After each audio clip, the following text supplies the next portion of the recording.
দুনিয়াতে যত অদ্ভুত অদ্ভুত প্রশ্ন সব আপনি মুসা আলাইহিস সালামের মাথা থেকে পাবেন।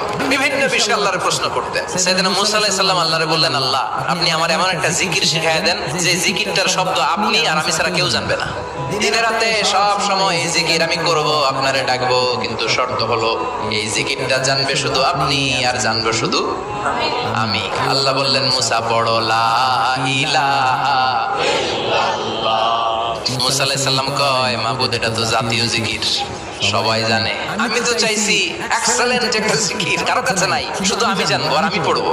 আল্লাহ বললেন, মুসা এই লা ইলাহাকে যদি এক পাল্লায় রেখে দাও, तमाम বিশ্ব, সাত আকাশ, সাত জমিনটারে তুলে যদি তুমি আরেক পাল্লায় রেখে দাও, লা রাজাহাত কাফাতু লা ইলাহা ইল্লাল্লাহ, মুহূর্তের মধ্যে লা ইলাহার পাল্লা ভারী হয়ে যাবে।